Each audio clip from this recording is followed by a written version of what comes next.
Hello YouTube lovers. So friends, कैसे हो आप सब लोग। सो फ्रेंड्स, आज का जो टॉपिक है वो होने वाला है, जिसे आपने देखा होगा थंबनेल पे, कि रैंक कैसे अप करें। जैसा कि आप जानते ही होंगे कि मे का कोर अपडेट आ चुका है। सो काफ़ी वेबसाइट्स हैम्पर हुई हैं। नियर बाय 60 to 70% जो वेबसाइट्स हैं वो हैम्पर हुई हैं। रैंकिंग उनकी डाउन हो गई है, किसी की फ्लक्चुएट हुई है, किसी की अप हुई है, किसी की डाउन भी हुई है। लेकिन जो मेन रीज़न है वो है डाउन हुई है ज़्यादातर। अब तो मे भी कोई एक दो वेबसाइट हुई हूँ, वो भी वेबसाइट जो अप हुई होंगी वो मे भी जो सिंगल नीश वेबसाइट्स होंगी सिर्फ वही होंगी। लेकिन जो डाउन है वो रेशियो ज़्यादा है। 70% वेबसाइट डाउन हुई इस आफ्टर मे कोर अपडेट को। इसको रिकवर कैसे करना है, तो चलते हैं अपनी वीडियो की तरफ। लेकिन उससे पहले अगर चैनल पे नए हैं, वीडियो पे नए हैं, चैनल सब्सक्राइब नहीं किया आपने तो अभी कर लीजिए और बेल आइकन जरूर प्रेस कीजिएगा, सो दैट मैं आपको दे पाऊंगा लेटेस्ट टिप्स डिजिटल मार्केटिंग के एक्सपीरियंस किए हुए। चलते हैं वीडियो की तरफ।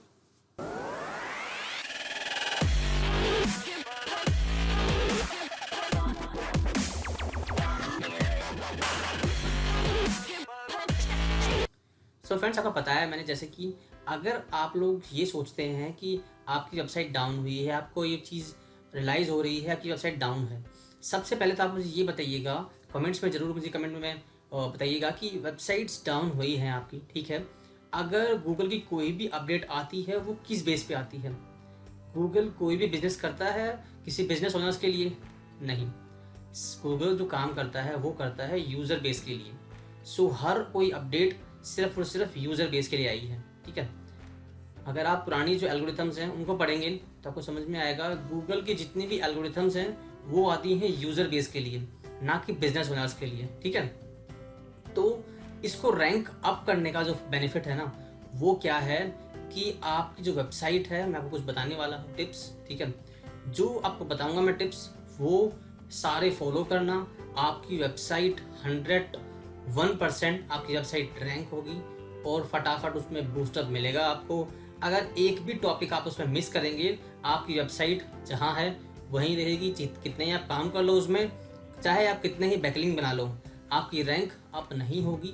जो बता रहा हूँ टेक्निक्स वो अपना लो, वेबसाइट इंस्टेंट रैंक होगी, अच्छी अथॉरिटी मिलेगी, ट्रैफिक अच्छा मिलेगा। तो बात कर रहा था मैं आपसे कि गूगल की जो आती हैं एल्गोरिथम्स वो किस लिए आती हैं?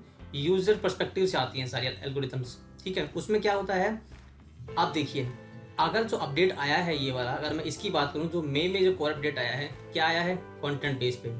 अब क्या है, अब देखो, अगर आपकी वेबसाइट डाउन हुई है तो कैसे रिकवर करना है इनको, पहले जो बता रहा हूँ टेक्निक्स वो जरूर इस्तेमाल कर लेना। एक बताऊंगा लास्ट में टिप, अगर आप लोग लोकल काम कर रहे हो तो लोकल, जैसे कि अगर आप काम कर रहे हो कोई पर्टिकुलर एरिया पे, आपकी वेबसाइट इंस्टेंट बूस्ट करेगी सिर्फ और सिर्फ एक टिप से वो, ठीक है। ना कोई क्लासिफाइड्स ना कुछ, सब बकवास है ये चीज़ें। जो बताऊंगा वो कर देना, वेबसाइट आपकी इंस्टेंट बूस्ट होगी, गारंटी है आपकी, ठीक है। गारंटी है मेरी आपसे, आपकी वेबसाइट तुरंत बूस्ट होगी वो, ठीक है। अगर आपकी वेबसाइट में इंप्रूवमेंट आए तो मुझे बताना कमेंट्स में, ठीक है। सो मैं आपसे बात कर रहा था किस बारे में, कि गूगल के जितने भी आते हैं एल्गोरिथम, ये आते हैं यूजर पर्सपेक्टिव से। अब क्या होता है, अब देखिए, अगर आपकी वेबसाइट डाउन है तो कैसे रिकवर करना है आपको इसको।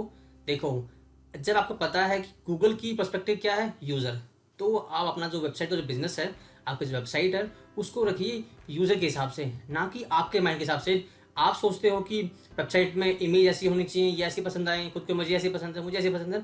खुद ये मत सोचो कि मुझे ये पसंद है, नहीं। हमेशा ये देखो कि क्या वो चीज़ पसंद आएगी एक यूज़र को। जैसे कि अगर आपका एक पेज है डिजिटल मार्केटिंग सर्विस का, ठीक है, या आपका एक बिजनेस है मान लीजिए जिम का, ठीक है, मान लेते हैं जिम का है, ठीक है। तो आपका जो डोमेन है मान लीजिए gymlover.com, कुछ भी हो सकता है, ठीक है। या आपका कोई द जिम एक अच्छा ब्रांड है, इसका नाम ले लेते हैं द जिम, ठीक है। अब क्या है, तो आप इसकी वेबसाइट को अगर देखेंगे तो क्या बना हुआ है, मान लीजिए आपका जो वेबसाइट है thegym.com, ठीक है। अब आपको उसको कैसे एक ऑप्टिमाइज करना है उसको, कि यूज़र के हिसाब से वो उसको समझ में आए वो चीज़। जैसे स्टार्टिंग में क्या हुआ, आपने एक बैनर रखा अच्छा सा, ठीक है, फिर आप रखिए H1। अब H1 क्या होना चाहिए आपका, यूज़र के हिसाब से। यूज़र ने क्या टाइप किया था अपना, कि जिम नियर मी, ठीक है, मान लीजिए एक छोटा कीवर्ड है जिम नियर मी, मैंने रखा। अब टाइटल आपका कैसा होना चाहिए, जिम नियर मी या जिम के हिसाब से सब आपका टाइटल होना चाहिए। उसके बाद आपका H1 होना चाहिए। H1 भी ऐसा ही होना चाहिए, जो gym near me at low price या लोवेस्ट जिम नियर मी, कुछ ऐसे होना चाहिए, ताकि यूज़र को कैची वर्ड्स होने चाहिए हमेशा। ऐसा नहीं कि आप अपने माइंड से उसमें कुछ भी भर देते हैं, वो कभी मत कीजिए। ट्राई कीजिए हमें हमेशा जो आपका जो एक पेज टारगेट कर रहे हैं उसमें अगर आपका 1000 वर्ड रखिए, अगर आप रखते हैं 500 भी कोई बात नहीं है। लेकिन देखिए आपको मैं बता दूं अभी भी कि गूगल के सारे हमेशा जो आते हैं अपडेट्स कंटेंट बेस ही आए हैं अभी तक। लास्ट जो आया था रैंक ब्रेन कंटेंट बेस ही आया था, अभी भी जो आया था कंटेंट बेस पे आया है। तो कंटेंट बेस जो आए हैं अपडेट, इनमें क्या है कंटेंट। अब क्या होगा, वेबसाइट्स ऐसा नहीं है कि अगर गूगल आपको ये कहेगा कि आपको हाई अथॉरिटी बैकलिंक लेके आओ, आपको ये भी नहीं कहेगा वो कि आप एसईओ करते रहो, बैकलिंक बनाते रहो, नहीं। आपका जो एसईओ है वो बहुत स्मार्ट हो गया है। वो कैसे, जो एसईओ है वो है यूजर पर्सपेक्टिव से। आप ये मत सोचो कि आपकी बिजनेस ओनर हो, आपकी वेबसाइट कैसी होनी चाहिए, कैसी होनी चाहिए। एक तो वेबसाइट हमेशा लाइट वेट, आपकी जो वेबसाइट है इंस्टेंट खुलनी चाहिए, ठीक है। दूसरा उसमें क्या होना चाहिए, आपको जो बताया मैंने, जैसे आपको मैं एग्जांपल दिया जिम का, वेबसाइट टाइटल रखिए, बैनर रखिए, वीडियो रखिए, उसमें टाइटल कंटेंट है वो रखिए उसमें 1000 वर्ड्स का। उसमें कीवर्ड डेंसिटी मेंटेन कीजिए। जैसे आपका कीवर्ड है जिम नियर मी, उसको जिम नियर मी को कम से कम 10 to 11 टाइम्स एटलीस्ट 1 to 2% की उसमें डेंसिटी रखिए, ठीक। देखिए अब क्या होता है, कीवर्ड मेंटेन कर लिया आपने, उसमें वीडियो आपने इंप्लीमेंट किया, वेबसाइट में जो कंटेंट है वो ऐसा रखिए बिल्कुल सिंपल, हर एक यूजर उसको पढ़ पाए। और ट्राई कीजिए कंटेंट को रखिए हमेशा पॉइंट्स में, क्योंकि पॉइंट्स में जो कंटेंट होता है ना वो यूजर को जल्दी समझ में आता है एज कम्पेयर टू पैराग्राफ। तो कभी भी पैराग्राफ में कंटेंट ना रखें, ये आपके लिए बहुत लॉसेज होता है। और उस पॉइंट्स में भी अपने कीवर्ड, आपके जो कीवर्ड्स है उसको टारगेट कीजिए, ठीक है। अब पॉइंट्स में आपने कीवर्ड टारगेट कर लिए हैं, ठीक है। आपको जो बताया मैंने सारा प्रोसेस ये है, अगर आपका कोई पेज टारगेट है, अगर आपने जैसे बताया है मैंने आपको सारी चीज़ें वही कीजिए। हमेशा ये चीज़ हमेशा याद रखिए, कभी भी बिजनेस ओनर बन के ये मत सोचिए कि वेबसाइट में इतनी चीज़ें होनी चाहिए। ये ध्यान रखिए वेबसाइट फास्टर होनी चाहिए, वेबसाइट आपकी बिल्कुल यूज़र फ्रेंडली होनी चाहिए, उसमें ग्राफिक्स होनी चाहिए, उसमें कैची लाइन्स होनी चाहिए, उसमें कंटेंट होना चाहिए, ठीक है।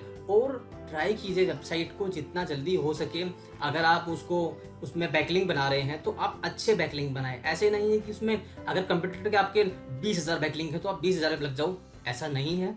आपकी जो रैंकिंग है वो ऐसे नहीं आएंगी कि उसके बैकलिंक अच्छे हैं तो आपके भी होनी चाहिए, ऐसा नहीं है।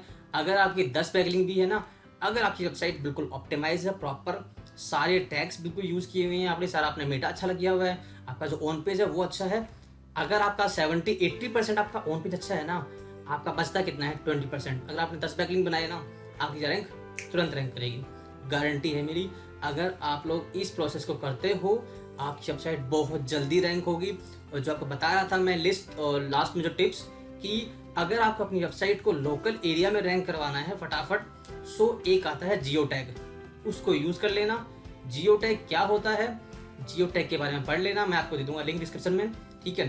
कुछ क्वेरी हो तो मुझे बताना इसके रिगार्डिंग, इस वीडियो के रिगार्डिंग, ठीक है। और आपको वीडियो अच्छा लगा हो तो लाइक बटन जरूर प्रेस करना, क्योंकि मुझे इससे मोटिवेशन मिलेगा। सो मैं आपके लिए और टिप्स बनाऊंगा ऐसी ऐसी जो आपके लिए फ्यूचर में या आपकी रैंकिंग में या आपके ऑनलाइन बिजनेस में आपको बहुत हेल्प करें। Thank you so much, bye bye.